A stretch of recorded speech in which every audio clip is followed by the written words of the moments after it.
guys, I came across an interesting article a few years back in American Statistician, and it was entitled something like, "Is the iPod Shuffler, does the iPod Shuffler choose favorites?" Something like this. And it also showed up in Newsweek around the same time.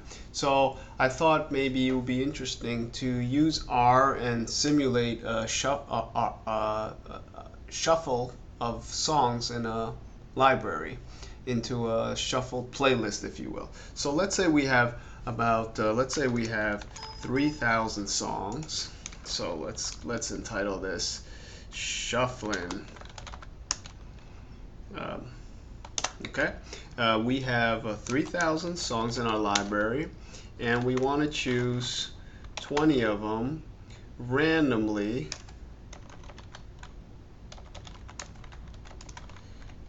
So that means they all have equal weight to be in our shuffle. Okay, so we can really simply kind of just call our songs 1 to 3,000. And I think this is a similar example to the one cited in the paper. Just 1 through 3,000. Instead of having names of songs, we'll just call our songs, we'll code them 1 to 3,000, make it simple.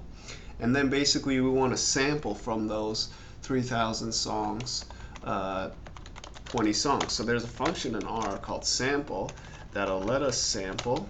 And if we just type 3,000, we're saying from the range, implicit in that is 1 to 3,000. From the range 1 to 3,000 of integers, that is, sample 20 without replacement. So I've left kind of a lot of the arguments implicit and that they're default values. If I do this, we'll get a little taste of what this function does.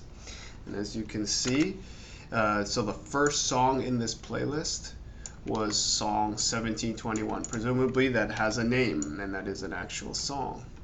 Then it played song 2228. All the way up to the last song it played was 974. Okay? Now that's interesting. You would expect that each one of these songs would have an equal chance of being selected. Okay? What might be a little more interesting than just showing that through a simulation is, say we have 50 songs from the artist who has recently won a lot of awards, Adele. So we have 50 Adele songs out of these 3,000. And we want to see what is the probability that we're going to hear an Adele song if we ask for 20 songs to be randomly shuffled from this library. So let's, for simplicity, we can set this up as being songs 1 to 50 being Adele songs. So we have 50 Adele songs, and they're labeled 1 to 50. And then 51 to 3,000 is just other artists. We're not interested in that. So we want to see what the probability is of hearing an Adele song, or not hearing an Adele song, or hearing 2 Adele songs, or hearing 3. So in order to do this, we can actually run a simulation and let R kind of just shuffle 20 songs out of these 3,000 hundreds if not thousands of times, and then give us back the results. So let's do that. So it's quite elegant. It's only going to be a few lines of code. So let's do it in kind of stages very quickly. So first off, we're going to sample again from 3,000 20 songs. So that's not going to change.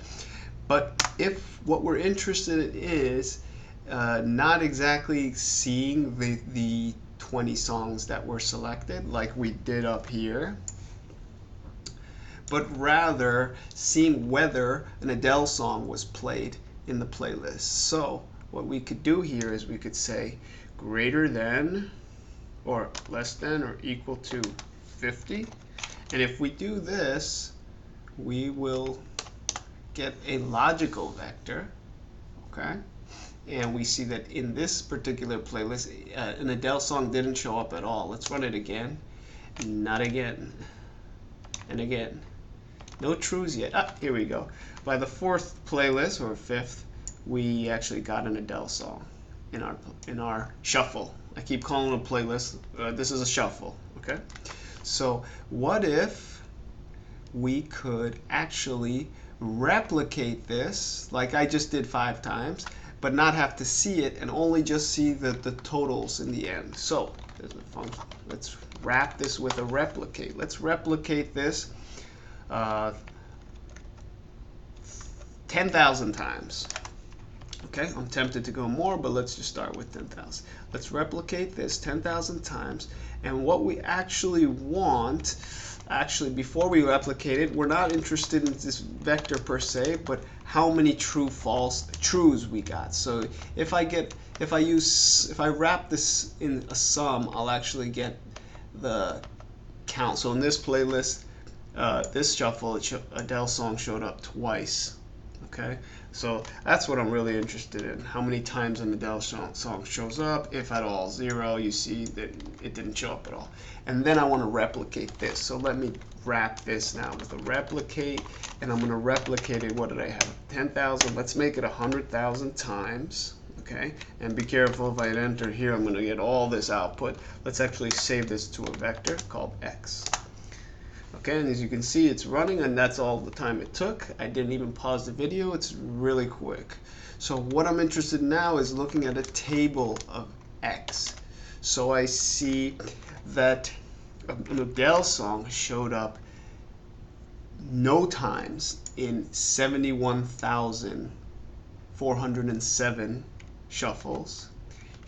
One of the Adele songs showed up in a playlist 24,400 times, and let's just zoom to the last one. There was only one out of the 100,000 times I shuffled that I got 5 Adele songs. Okay, interesting. Now let me just quickly divide that by 100,000 to actually get proportions, which are probably pretty close to the probabilities as well, because we've replicated this so many times. Okay, so you can pretty much start calling these probabilities, and we generate them via a simulation. So now I can ask, hey, what's the probability of hearing an Adele song? If I have 3,000 songs in my playlist, and I want to randomly choose 20 of those songs. 50 of them I know are Adele songs. What's the chance that I hear at least one Adele song? So again, what's the probability that I hear at least one Adele song out of the 20 that get shuffled from my library of 3,000? Okay, and all that is a sum of these guys, excluding the probability of not hearing her at all. So all that is, as you can also see, is just 1 minus the probability of not hearing a song, which is 0.71407. So either way, you'll arrive at this value.